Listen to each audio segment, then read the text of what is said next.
The stars looked different from the bridge of the USS Discovery. Commander Jake Harrison stood near the main viewing screen, watching the distant glow of Kepler 442.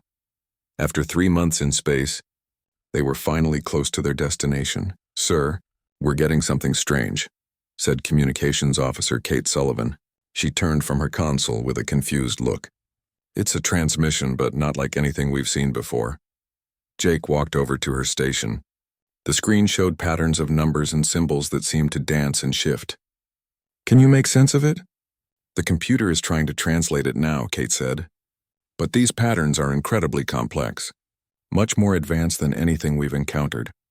Dr. Lisa Murphy, the ship's xenobiologist, joined them at the communication station. She'd been studying alien cultures for 15 years, but even she looked puzzled. "The structure suggests it's mathematical in nature. Very sophisticated." The translation program finally worked. A voice filled the bridge, speaking in perfect but strangely formal English. "Greetings to the vessel from the third planet of Sol system. We are the Zephyrians of Kepler 442b. We reach out in hope and desperation." Jake felt his heart race. First contact with an alien species was always exciting, but also dangerous. "This is Commander Jake Harrison of the human vessel USS Discovery. We receive your message," the alien voice continued. "We have watched your species for some time. Your mathematics, while basic, show creative approaches that intrigue us. We have a problem that has consumed our greatest minds for 3 generations." Dr. Amy Foster, the ship's theoretical physicist, had arrived on the bridge during the conversation. She listened carefully as the alien explained their situation. "We are the Zephyrians. Our people live for 800 of your years. We have spent lifetimes working on a single equation. It involves the connection of minds across the vastness of space. If solved, it would allow instant communication between any 2 points in the galaxy." The transmission paused. Then the alien voice spoke again, and this time Jake could hear something like sadness in it. "Our greatest mathematician, Vexhai, worked on this problem for 2 centuries before his death 50 years ago. His student Zorith has continued the work, but we have reached a wall we cannot climb." Jake looked around the bridge. His crew members were all listening intently. The idea of instant communication across the galaxy was amazing, but what struck him most was the desperation in the alien's voice. "We have heard that your species approaches problems differently than ours," the Zephyrian continued. "We invite you to visit our world. Perhaps fresh minds can see what ours cannot."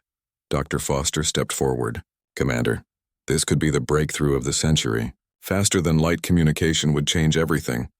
Jake nodded, but he was cautious. "We appreciate your invitation. However, we need to know more about your people and your intentions." The alien seemed to understand his concern. "We will transmit our research data to show our sincerity. You will see that we seek knowledge, not conflict." Over the next hour, the Discovery's computers received massive amounts of information. The data was so complex that their systems struggled to process it. Dr. Foster worked frantically to make sense of the mathematical formulas and theories. "This is incredible," she said, staring at her screen. "They're working with mathematical concepts that are centuries ahead of us. Some of these formulas involve dimensions we've barely theorized about." Dr. Murphy was examining the cultural data. "The Zephyrians appear to be a peaceful species. They've had no wars for over 1,000 years. Their entire civilization is focused on learning and understanding the universe." Captain Ben Torres, who had been in his quarters, arrived on the bridge. Jake briefed him on the situation while the captain reviewed the incoming data. "What's your assessment?" Torres asked. "They seem genuine," Jake replied. "And if they're telling the truth about this equation, it could benefit all of humanity." Dr. Foster looked up from her console. "Captain, I've been analyzing their work. What they've accomplished is extraordinary, but I can see why they're stuck. They've been approaching this problem in a very methodical way for centuries. Sometimes a different perspective is exactly what's needed." Torres made his decision. "Set course for their planet. We'll make contact and see if we can help." As the Discovery changed course toward Kepler 442b, Jake felt a mixture of excitement and nervousness. Throughout history, humans had always been good at solving problems in unexpected ways. Maybe that's exactly what the Zephyrians needed. The journey to the planet took 2 days. During that time, Dr. Foster and her team studied the Zephyrian research. The more they learned, the more impressed they became. The aliens had explored mathematical territories that humans had never even imagined. Engineer Paul Carter joined the research effort. He looked at the equations from a practical standpoint, trying to understand how such a communication system might actually work. "It's brilliant," he said, "but there's something missing. I can't put my finger on it, but something doesn't feel complete." Dr. Murphy spent her time learning about Zephyrian culture. She discovered that they were crystalline beings who thought very differently from humans. They valued patience and long-term thinking above all else. A Zephyrian might spend decades working on a single aspect of a problem. "That's very different from how we approach things," she told Jake. "Humans tend to jump around, try different angles quickly. We don't have the luxury of centuries to work on one problem." As they approached the planet, Kate received another message from the Zephyrians. This time the voice sounded older and more tired. "Welcome, humans. I am Zorith, High Mathematician of our people. I have prepared a place for your vessel to land. I confess I am both hopeful and skeptical. This equation has defeated our best minds for so long that I sometimes wonder if it can be solved at all." Jake responded, "We're honored by your invitation, Zorith. We can't promise we'll solve your equation, but we'll certainly try our best." The Discovery entered the planet's atmosphere. Below them they saw a world of crystal spires and gleaming cities. It was beautiful and strange, unlike anything they had ever seen. As they prepared to land, Jake couldn't shake the feeling that they were about to be part of something important.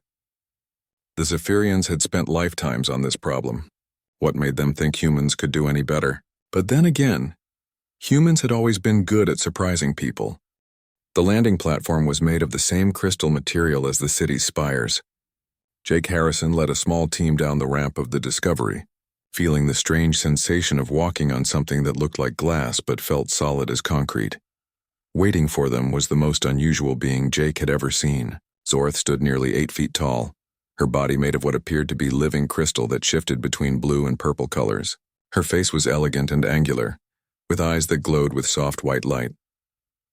"Welcome to our world," Zorith said, her voice carrying a musical quality. "I am honored to meet the humans who may help us solve our greatest puzzle." Dr. Lisa Murphy stepped forward with her translation device, though it seemed unnecessary. Zorith spoke perfect English, though her words had a formal, almost ancient quality to them. "Your language skills are impressive," Dr. Amy Foster said. "How did you learn to speak English so well?" Zorith's crystalline features shifted in what might have been a smile. "We have been observing your broadcasts for many decades. Your mathematics and science fascinate us, though they are quite different from our approaches." She led them through the crystal city. The buildings rose like natural formations, growing from the ground in organic shapes. Everything glowed with soft internal light. Jake realized that the Zephyrians didn't seem to need external light sources. "This is magnificent," said Engineer Paul Carter, looking around in wonder. "How do your structures maintain their integrity?" "Our buildings are grown, not built," Zorith explained. "We shape the crystal with mathematical formulas that define their growth patterns. Each structure is essentially a three-dimensional equation made physical." They arrived at a massive spire that stretched high into the sky. Inside, Jake saw what looked like the most advanced computer center he could imagine. Crystalline formations pulsed with light, creating patterns that hurt to look at directly. "This is our computational center," Zorith said with obvious pride. "Here, our greatest minds work on the most complex problems in the universe." Dr. Foster moved closer to one of the crystal formations. She could see mathematical equations floating in the air around it, changing and shifting as the crystal pulsed. "How does it work?" "Each crystal formation is a thinking unit," Zorith explained. "They process information much faster than biological minds. But even with all this power, we cannot solve our equation." She led them deeper into the center, where other Zephyrians worked quietly at various crystal formations. Each alien moved with slow, deliberate grace, as if every action had been carefully planned. "Here is our problem," Zorith said, gesturing to a massive crystal formation in the center of the room. Above it, a complex equation hung in the air, made of symbols and numbers that seemed to move and breathe. Dr. Foster stared at the equation, trying to understand its structure. It was unlike anything she had ever seen. The mathematics involved concepts that human science had barely begun to explore. This equation would allow instant communication across any distance. Zorith continued. Two minds could share thoughts immediately, whether they were on the same planet or in different galaxies. Paul Carter examined the supporting technology around the crystal. The engineering involved must be incredibly complex. How would such a system actually work? Zorith's eyes dimmed slightly. That is part of our problem. We have focused so intensely on the mathematical aspects that we have perhaps neglected the practical implementation. She showed them records of the work done by previous generations. Jake saw images of Zephyrians who had worked on the equation for centuries, their crystal bodies gradually changing color as they aged. Vexhai was our greatest mathematician, Zorith said, showing them a recording of an ancient Zephyrian whose crystal body had turned deep purple with age. He worked on this equation for 200 years. When he died, he passed all his knowledge to me. Dr. Murphy studied the cultural aspects of their research. How do you organize your work? Do you collaborate with other mathematicians? Each of us works independently, Zorith replied. We believe that solitary contemplation produces the purest mathematical insights. Collaboration can introduce errors and distractions. The human team exchanged glances. This was very different from how humans approached complex problems. We've brought copies of all our research, Zorith continued. 3 generations of work represented in these crystal storage units. She handed Dr. Foster a small crystal that immediately began projecting holographic equations into the air. The amount of information was staggering. This represents the work of hundreds of our people over centuries, Zorith said. We have explored every mathematical approach we can conceive. Yet something eludes us. Jake watched as his team examined the Zephyrian research. Dr. Foster was fascinated by the advanced mathematics. Paul Carter was studying the engineering challenges. Dr. Murphy was learning about how Zephyrian culture influenced their research methods. Your people are incredibly dedicated, Jake said to Zorith. Working on the same problem for centuries shows remarkable patience. Zorith's crystal body shifted to a darker blue color. Perhaps too much patience. Sometimes I wonder if we have become so focused on perfection that we cannot see simple solutions. They spent hours in the computational center. The Zephyrians showed them every aspect of their research. Jake was amazed by the depth of their work, but he also noticed something else. The Zephyrians worked completely alone. Each mathematician had their own crystal formation and worked in isolation. They shared their results only after years or decades of solitary work. There was no discussion, no bouncing ideas off each other, no collaborative brainstorming. In human research, we often work in teams, Dr. Foster mentioned. We find that different perspectives can lead to breakthroughs. Zorith seemed puzzled by this concept. But how do you maintain mathematical purity? How do you prevent one mind from contaminating another's thoughts? We don't, Jake said with a smile. We actually encourage that contamination. Sometimes the best ideas come from combining different approaches. As the day ended, Zorith showed them to quarters that had been prepared in the Crystal City. The rooms were beautiful but strange, with walls that glowed softly and furniture that seemed to grow from the floor. Tomorrow, we will show you more of our research, Zorith said. Perhaps your fresh minds will see something that ours have missed. After Zorith left, the human team gathered in Jake's quarters to discuss what they had learned. Their mathematics is incredibly advanced, Dr. Foster said, but their approach is so methodical and isolated. They spend decades on single aspects of the problem. That's very different from how we work, Paul Carter observed. When I'm solving an engineering problem, I try lots of different approaches quickly. If one doesn't work, I move on to the next. Dr. Murphy had been thinking about the cultural aspects. I think their long lifespans might actually be working against them. They have the luxury of spending centuries on a problem, so they don't feel pressure to try unconventional approaches. Jake nodded. We have shorter lives, so we have to be more creative and take more risks. Maybe that's exactly what this problem needs. As they prepared for sleep, Jake felt a growing excitement. The Zephyrians were brilliant, but they had been approaching this problem the same way for centuries. Maybe it was time for a completely different approach. Maybe it was time for the human way. Back aboard the Discovery, the crew buzzed with excitement about the Zephyrian problem. Word had spread quickly through the ship, and everyone wanted to know about the equation that had stumped an entire civilization for centuries. Dr. Amy Foster had set up her main research station in the ship's science lab.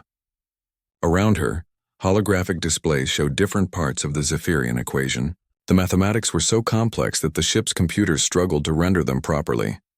It's beautiful, she said to Dr. Lisa Murphy, who was helping her organize the research. Look at how elegant these formulas are. The Zephyrians have created mathematical poetry.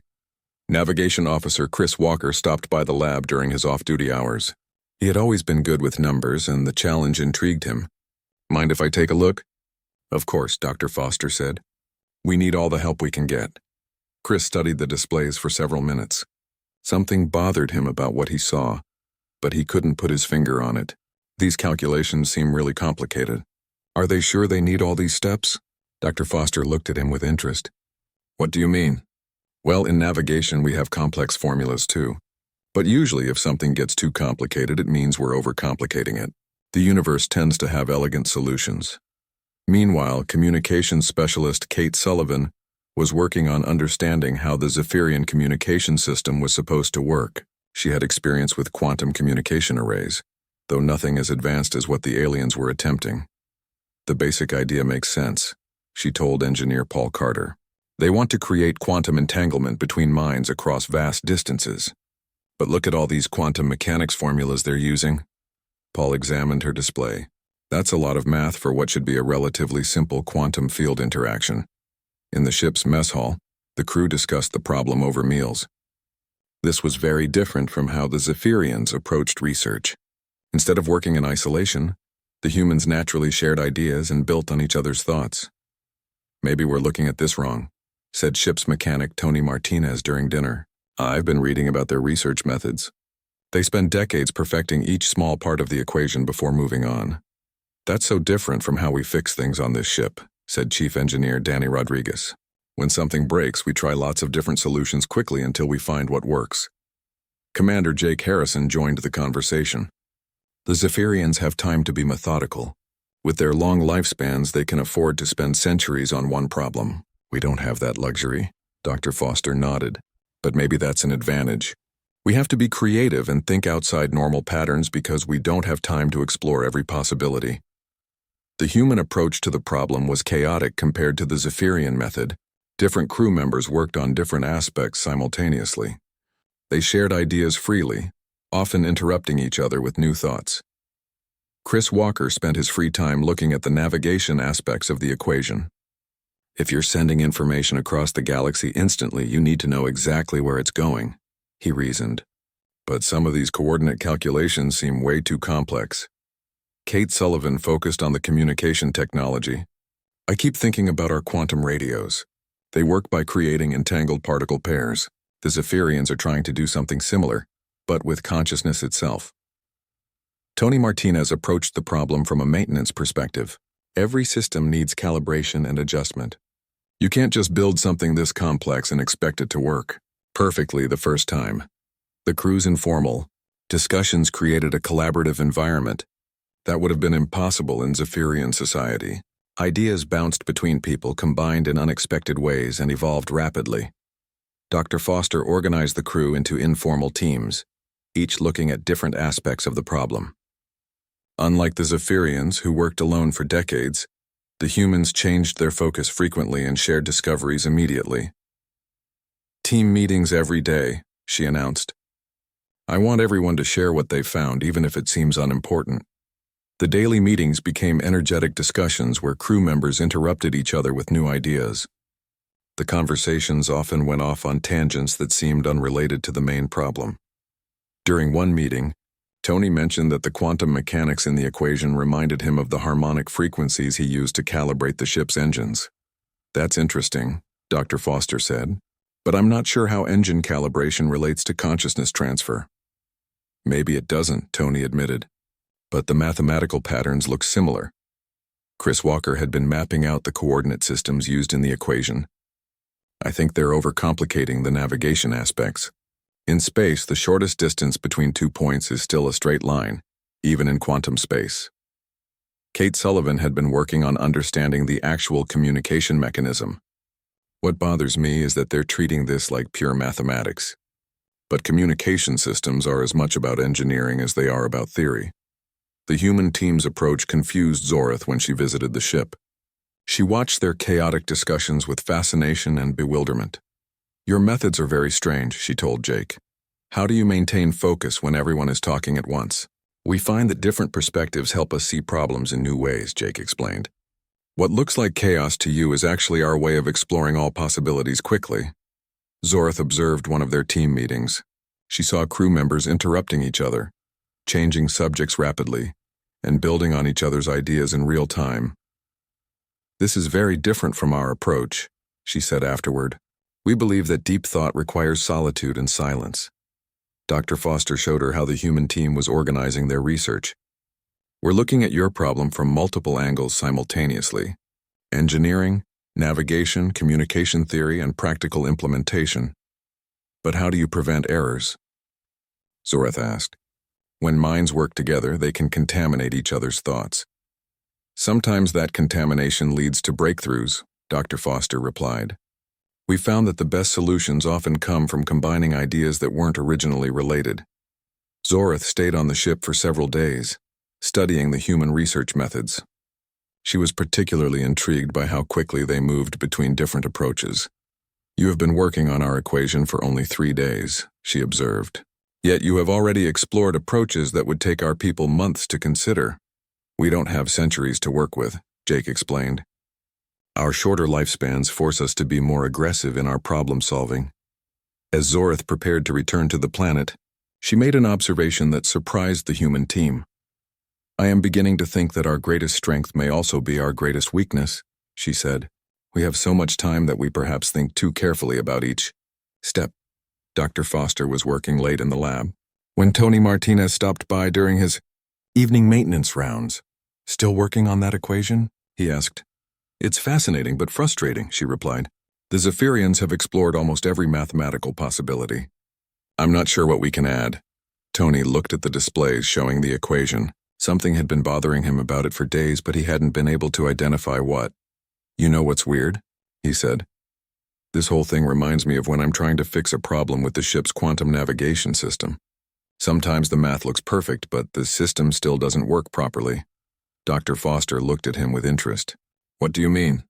Well, mathematics is great for theory, but actual systems have to deal with real-world conditions.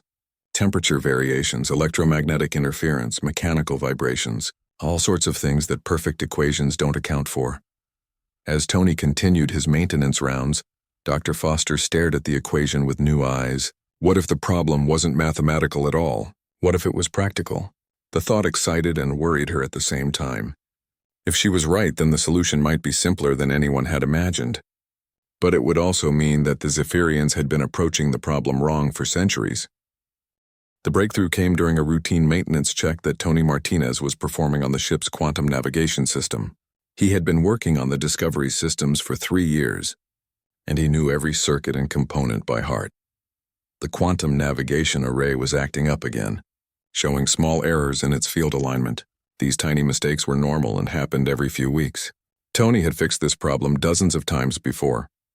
As he ran his diagnostic tools over the quantum field generators, he noticed something strange.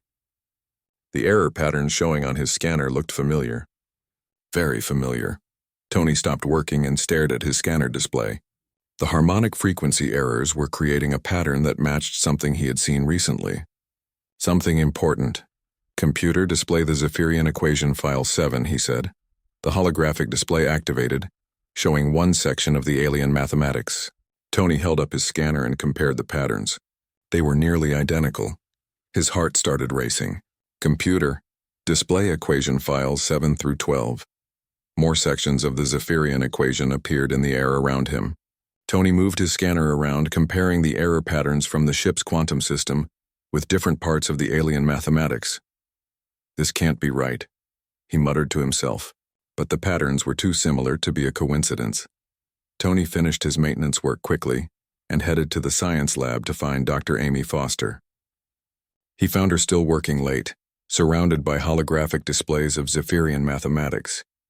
Dr. Foster, I need to show you something, he said, trying to keep the excitement out of his voice. She looked up from her work, tired after hours of studying alien equations. What is it, Tony? He activated his scanner and showed her the error patterns from the ship's quantum navigation system. Look at these harmonic frequency readings. Dr. Foster glanced at the scanner display without much interest. Looks like normal quantum field fluctuations. What about them? Now look at this, Tony said, pointing to Section 7 of the Zephyrian equation hanging in the air nearby. Dr. Foster looked from the scanner to the equation and back again. Slowly, her tired expression changed to one of intense interest. The patterns are similar, she said carefully. They're not just similar, Tony said. They're almost identical. And look at this. He showed her error readings from different parts of the ship's quantum system, each one matching different sections of the alien equation. Dr. Foster stood up quickly, suddenly wide awake. Tony, are you saying what I think you're saying? I think the Zephyrians have been solving the wrong problem, Tony said. They've been treating this like pure mathematics, but what if it's actually an engineering problem? Dr. Foster started pulling up different sections of the equation, comparing them to Tony's scanner readings. The matches were undeniable. The missing pieces in their equation, she said, thinking out loud. They're not mathematical abstractions. They're real-world quantum field fluctuations that only exist in actual space-time. Tony nodded. When I fix the navigation system, I don't just use the mathematical formulas. I have to account for all the little variations and irregularities that happen in real systems. Dr. Foster was already moving to her computer terminal. We need to run this through the ship's computers. If you're right, then the Zephyrians have been missing the practical implementation aspects entirely. They worked through the night, feeding Tony's quantum field readings into the Zephyrian equation. Each piece of real-world data filled in gaps that the alien mathematicians had been unable to solve. It's working, Dr. Foster said, staring at her screen in amazement. The equation is becoming stable. By morning, they had a working solution. The mathematics that had puzzled the Zephyrians for centuries were complete, but not through pure theory.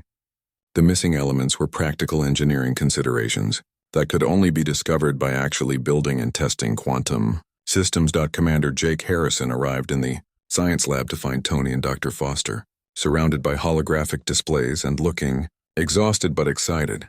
You two look like you haven't slept, said. We haven't, Dr. Foster replied. But Jake, we think we've solved it. She explained their discovery while Tony demonstrated how the ship's quantum systems matched the Zephyrian equation. Jake listened in amazement as they showed him how real-world quantum field fluctuations completed the mathematical puzzle. So the Zephyrians were right about the mathematics, but they were missing the engineering aspects? Jake asked. Exactly, Tony said. They spent centuries perfecting the theoretical side, but they never actually built and tested a working system. Dr. Foster pulled up the completed equation. Their approach was so focused on mathematical purity that they overlooked the fact that any real communication system would have to work in the physical universe, with all its imperfections and variations. Chief Engineer Danny Rodriguez joined them in the lab. When he saw the completed equation and learned about their discovery, he whistled in appreciation. That makes perfect sense, he said. You can have the most beautiful theoretical design in the universe, but if you can't build it and make it work in real conditions, it's useless. The team spent the morning refining their solution and preparing to present it to the Zephyrians. Dr. Foster was nervous about how Zorith would react to the news that her people had been approaching. The problem incorrectly for centuries. We need to be diplomatic about this, Jake warned. The Zephyrians have invested generations of work in their mathematical approach. We don't want to make them feel like their efforts were wasted. When they contacted Zorith, she agreed to come aboard the Discovery immediately. She arrived with several other Zephyrian mathematicians, all curious about what the humans had discovered in less than a week. You have found something? Zorith asked as she entered the science lab. We believe so, Dr. Foster said carefully. But our solution involves a different approach than your people have been using. Tony stepped forward with his scanner. It started when I was fixing our quantum navigation system. I noticed that the error patterns matched parts of your equation. He demonstrated the connection between the ship's quantum systems and the Zephyrian mathematics. The alien mathematicians watched in fascination as he showed how real-world quantum fluctuations corresponded to the missing pieces of their equation. You are suggesting, Zorith said slowly, that our equation is incomplete not because of mathematical errors, but because it lacks practical implementation data? That's right, Dr. Foster said. Your mathematics are brilliant and correct as far as they go, but the missing elements can't be calculated theoretically. They have to be measured from actual quantum systems. She displayed the completed equation, showing how Tony's engineering data filled in all the gaps that had puzzled the Zephyrians for centuries. The Zephyrian mathematicians were silent for a long time, studying the solution. Finally, Zorith spoke. "This is remarkable," she said, "and humbling. We have spent so much time perfecting our mathematical theories that we forgot mathematics must eventually serve practical purposes." One of the other Zephyrian mathematicians, an ancient being whose crystal body had turned almost black with age, stepped forward. "I am Kethavar, student of the Great Vex High," he said. "I have worked on this equation for 400 years. To see it completed in days by beings with such short lifespans is both wonderful and disturbing." Tony looked uncomfortable with the praise. "We didn't solve it alone. We built on all the work your people did. Without your mathematical foundation, we never could have seen the practical connections." Dr. Foster nodded in agreement. "Your people created the theoretical framework. We just added the engineering reality." Zoreth's crystal body shifted to a warmer, brighter color. "Perhaps this is why the universe brought us together. Your people think practically while ours think theoretically. Together we completed what neither could accomplish alone." The testing of the completed equation took place in the Zephyrian Computational Center. The massive crystal formations hummed with new energy as they processed the combined theoretical and practical elements of the solution. Zorith stood beside Commander Jake Harrison, watching as her people implemented the human modifications. The ancient mathematicians worked with careful precision, integrating Tony Martinez's engineering data into their centuries-old theoretical framework. "Are you certain this will work?" asked Kethvar, the oldest mathematician present. His crystal body had grown darker with age and skepticism. Dr. Amy Foster checked her readings one more time. "The mathematics are sound. The quantum field fluctuations match perfectly with your theoretical framework." Tony was nervous as he watched the Zephyrians work. His practical engineering solutions looked so simple compared to their elegant mathematical theories. "I still can't believe something so basic was the missing piece." The first test involved creating a quantum communication link between 2 points in the same room. If the equation worked on a small scale, they could expand it across greater distances. The crystal formations began to glow brighter as they processed the new equation. Energy patterns flowed between them in ways that made the air shimmer. Then suddenly a connection formed. 2 Zephyrian researchers standing at opposite ends of the room gasped simultaneously. Their crystal bodies began to pulse with synchronized light. "It's working," one of them said. "I can sense Forth's thoughts as clearly as my own." The other researcher nodded. "And I can feel Nexus's mind. The connection is stable and clear." Zorith's eyes brightened with excitement and disbelief. "After 3 centuries, we finally have success." But Dr. Foster wasn't satisfied with a simple room-scale test. "We need to try it across a greater distance. Can you establish a connection with someone on the other side of your planet?" The Zephyrians expanded the test, using their planetary communication network to establish contact with a research station on the opposite hemisphere. The connection formed instantly, bridging thousands of miles in a fraction of a second. "Incredible," breathed Chief Engineer Danny Rodriguez, who had joined them for the testing. "Instantaneous communication across an entire planet." Jake felt a mixture of pride and amazement. In less than a week, his crew had helped solve a problem that had stumped an entire civilization for centuries. But the real test came when they attempted to establish contact beyond the planet. The Zephyrians had monitoring stations throughout their solar system, perfect for testing longer-distance communication. "We will try to contact Station Alpha, near our system's outer planet," Zorith announced. "The distance is approximately 4 billion miles. The crystal formations channeled enormous amounts of energy as they created the quantum entanglement field across interplanetary space." For a moment, nothing happened. Then the connection locked into place. The response was immediate. Scientists at Station Alpha confirmed that they had received the quantum communication link and could share thoughts with researchers on the home planet. 4 billion miles. Instantly, Kate Sullivan whispered in amazement. "This changes everything." Over the following days, the Zephyrians conducted more extensive tests. They established communication links with distant research stations, contacted other Zephyrian colonies in nearby star systems, and even attempted connections across interstellar distances. Every test succeeded. The equation that had remained incomplete for centuries now worked flawlessly. allowing instant communication across vast stretches of space. The applications are unlimited, Zorith said as she walked with Jake through the Crystal City. We can coordinate research across our entire civilization instantly. Scientists on distant worlds can collaborate as if they were in the same room. Dr. Foster was already thinking beyond the Zephyrian civilization. What about establishing communication with other species? Could this technology connect different alien races across the galaxy? It should be possible, Zorith replied.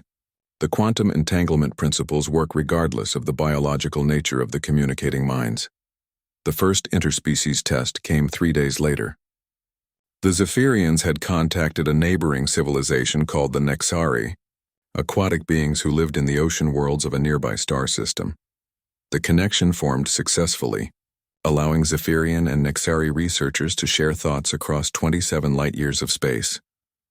This is remarkable, the Nexari representative communicated through the quantum link. We have been trying to solve similar communication problems for decades. Within a week, word of the breakthrough had spread across the local galactic community. Species that had never been able to communicate effectively were suddenly able to share ideas instantly across vast distances. The humans found themselves in an unexpected position. They had become facilitators of galactic communication, helping different civilizations establish quantum links with each other. We're like cosmic telephone operators, Tony joked as he helped calibrate another species' quantum systems. But Jake recognized the deeper significance of what they had accomplished. We've become bridges between civilizations. Our practical approach helped unlock theoretical knowledge that benefits everyone. Dr. Lisa Murphy had been studying the cultural implications of the breakthrough. Each species approaches problems differently, she observed. The Zephyrians think in centuries, the Nexari work in large groups, and other species have their own methods. But when we combine these approaches, we achieve things none of us could do alone. The success brought unexpected recognition to the human team. Civilizations across the galaxy began requesting human assistance with their most challenging problems. It seems we have a reputation now, Jake said as he reviewed requests for help from dozens of different species. Zorith had become a close friend during their extended stay on the Zephyrian world. As the Discovery prepared to depart, she shared her thoughts on what the humans had accomplished. Your people have a gift, she told Jake. You see connections that others miss because you approach problems without preconceptions. We just think differently, Jake replied. Our shorter lifespans force us to be creative quickly. Perhaps, Zorith said. But I think it is more than that. Your species naturally collaborates and combines different perspectives. Most civilizations, including ours, tend to think in isolation. She gestured toward the crystal city around them. We will be changing our research methods because of what we learned from you. Our mathematicians will work together, sharing ideas immediately. Instead of spending decades in solitude, Dr. Foster was documenting their discoveries for the scientific community back on Earth. The real breakthrough wasn't mathematical, she said. It was learning to combine theoretical knowledge with practical experience. As the Discovery lifted off from the Zephyrian world, Jake reflected on what they had accomplished. They hadn't just solved an equation. They had demonstrated the value of human creativity and collaborative thinking on a galactic stage. The quantum communication network continued to expand as more species joined the system. Within months, civilizations across the galaxy were connected through instant communication links, and at the center of it all was the simple insight of a ship's mechanic who noticed that real-world quantum systems behave differently than perfect mathematical theories predicted. Sometimes the most complex problems have simple solutions, Tony said as he watched the stars through the Discovery's viewport. You just have to be willing to look at them from a different angle. The galaxy had become a smaller place, connected by invisible threads of quantum entanglement. And humanity had earned its place as valued problem solvers and bridge builders among the stars. Years later, when historians wrote about the breakthrough that connected galactic civilization, they would remember not just the brilliant Zephyrian mathematics or the sophisticated technology, but the human insight that practical experience was just as important as theoretical knowledge. The equation that had puzzled alien minds for centuries had been completed, not through more complex mathematics, but through the simple recognition that real systems behave differently than perfect theories predict. And in that recognition lay a fundamentally human truth. that the best solutions often come not from thinking longer, but from thinking differently.